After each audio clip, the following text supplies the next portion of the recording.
Was Raila Amolo Odinga not the prime minister in the year 2008?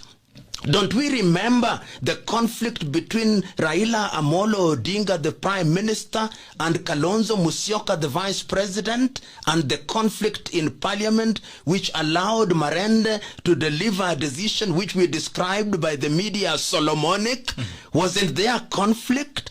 Did we not have Uhuru Muigai Kenyatta as a deputy prime minister? Did we not have Musalia Mudavadi as a deputy prime minister? Did we not change that in the Constitution of Kenya 2010? Why are we bringing it in after only 10 years? Then we are told, and I am a supporter of women's involvement because of the historical disadvantage that they have suffered over the years. I am therefore affirmative action. I supported it at Bomas and I do. But look at their prescription. We introduced 360 seats.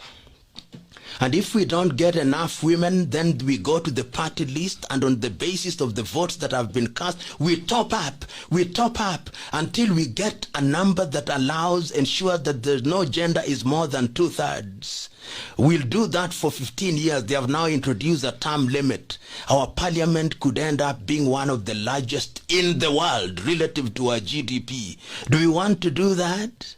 Then you go down to the counties, it is the same top up, and they now cap it up as 10 years. I mean, it is so sad that a country that is so bedeviled with problems is now adding more. And then I hear somebody telling me, oh, the prime minister will not earn a higher salary. What is a salary in the life of any public office? It is the other hidden costs.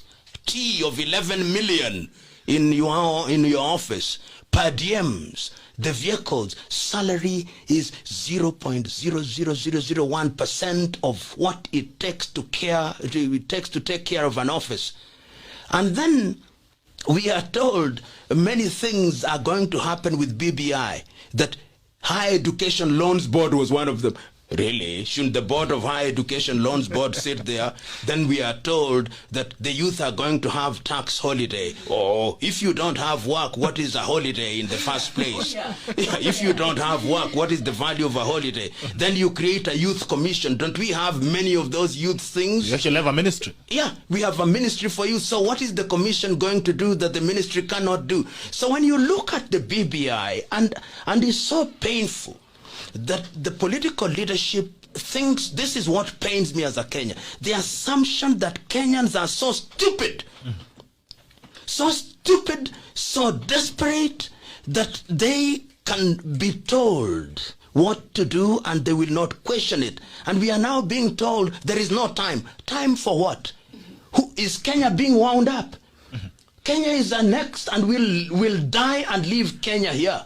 There is time. We need not and we must not have a referendum before the next election. In fact, I dare say, because of the poisoned environment, let us postpone this BBI business until after the elections in 2022, when there is sobriety. When there is sobriety, then we can begin to discuss. And remember, this is something I must say. Parliament, Kenyan Parliament, in its wisdom, in the month of February, the year 2014, did mandate the Auditor General of the Republic of Kenya to undertake a social audit of the Kenyan Constitution. Ouko did so, and I was one of the persons who did quality check. He did so and released a report in 2016 in which he said, amongst other things, that we have too many members of parliament. We should reduce them. We have too many commissions. We should reduce them. He fell short of saying that we had too many counties. 47 counties? The United States of America, with a population of 330 million, with a GDP of 20 trillion, has only 50 states. And yet, as I speak to you now, it is more expensive to take care of a Kenyan governor than it is to take care of a governor in the state of California, which is only one state and whose economy is 15 times larger than Kenya. Who said we needed deputy ministers? What do? I only know 3 members of parliament in Nairobi. What are the members? I don't know the others. I don't know my MCA. I don't know what they do. Now we are saying that we have had the NMS. Nairobi is going to be added 12 constituents. To do what? If there were MPs working, MCAs working, why would we have General Badi being appointed by President Kenyatta? What are they doing? Tell me another thing. If you have a constituency development fund, why do you need a ward fund? Is the ward not in the constituency? And indeed, if you have the county government with a governor, why do you need those funds? Why don't those funds just go to the county, and then we have a vote for the constituency and a vote for the ward? I mean, you know, sometimes it is so painful to read a document which, I mean, this is how not to amend a constitution. This is now how not to write a constitution. Unfortunately, I think the people who are proposing this amendment have the wherewithal to put it down our throat. They have the capacity. I've actually said you'll take it like malaria drugs. Oh yeah, they have the capacity, but let them remember this. Let them remember this. There have been leaders in the world who thought that they were larger than life, almost as large as death. But they too have their comings and their goings. So when we are amending a constitution, let us think of the next generation and not the next elections. But even if they force it down our throats, we will have our say, so that history may record that when our constitution was being mutilated for no reason, we raised our voices even if they could not be heard at their most eloquent. That will be our contribution to history. Wow. That's very profound. Churches have spoken. The Muslim ulamas have spoken. The imams have spoken. The academics have spoken. Everybody has spoken, saying, let us reason together. The political class, at least some of them are saying, we shall not reason with you. Yet even God in his majestic divinity called the people, God called the people and say, let us come and reason together. Our politicians are saying, no, there is no time. What is the time? Who is this who is prescribing time? Where are we going? I will wake up very early in the morning to vote no. Very early in the morning to vote no, even if I'm on the losing side. Unless people retreat and say, let us reason together.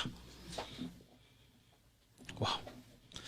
That's very profound. You've gone back to history. Even before I spin back the history of BBI and all these conversations, how do we protect our constitution? You've talked about mutilation of the constitution. How do you protect it to an extent that you don't wake up tomorrow, PLO, we come, we shake hands and we say, now, let's solemnize our marriage, the political marriage, the change of our constitution. How do we protect our constitution from personal pursuit of personal gratuities? You know, I've been reading, I've read a few friends of mine who are as frustrated as I am. I've read Yashpal Gai commenting on this. I've read my good friend Ahmed Nasser speaking about it, David Ndii, I've heard Martha Karua. I've read the thesis which is written by my good friend Professor Githum Wigai, who talks about the amendments of the Constitution. And Githu, in an article written in 1993 when we were at the CKRC, said that the Kenyan Constitution has been dismembered so badly that we do not know how to deal with it. During the same year, Professor Ali Mazrui, the late, said, if African politics is ethnically prone, can we have ethnic-proof constitutions? We introduced Articles 255, 256, and 257 in the Constitution to create an environment where it is not easy to amend the Constitution. But see how we had an attempt to amend the Constitution through Okoa, Kenya, which failed. We had an attempt to amend the Constitution through Punguza Mizigo, which was not allowed to proceed. We now have an attempt at amending the Constitution through BBI. Even through BBI. It would appear that the appetite of the political class, the current political class, to interfere with the constitution is so deeply seated that even when you want to create a rigid environment, they don't care. You know, Bitok, when you hear that we are going to spend 14 billion to undertake a referendum, and I'm told, I do not know whether it's correct, they have never released the amount of money that they spent in this BBI. So far. They haven't, but it must be in the billions. And at the same time, doctors are dying because there is no PPEs. Wow. At the same time, our children are dying because there are no masks.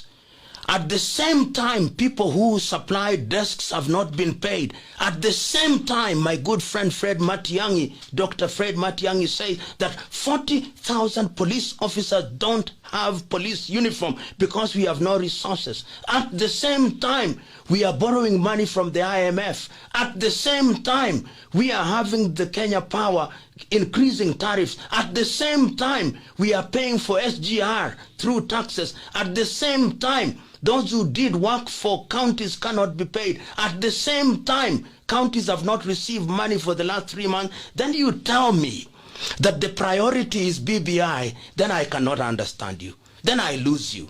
Then I do not know who you are. Then I do not know what you want. Then I do not know whether you love Kenya. Then I do not know what you intend to do with Kenya. And that is my frustration with the people that I call the BBI Knights.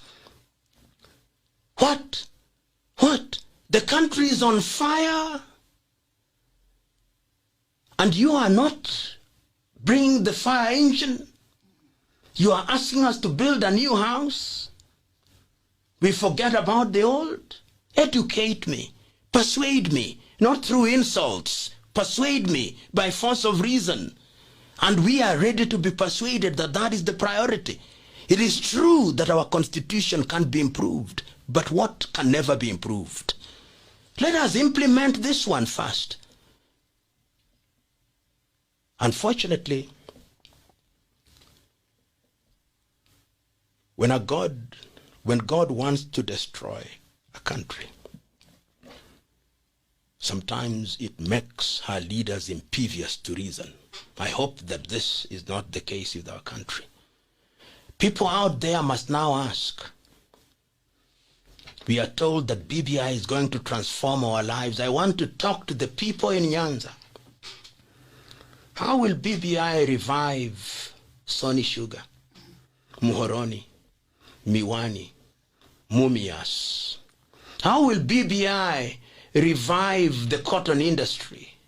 How will BBI revive the cooperative industries, the fishing cooperatives? The people in Mombasa, how will BBI help Ramisi? How will they help Salt? How will they help Cashew Nut? Those who are in Central Province, is your milk going to be better produced? You are going to have better milk because of BBI?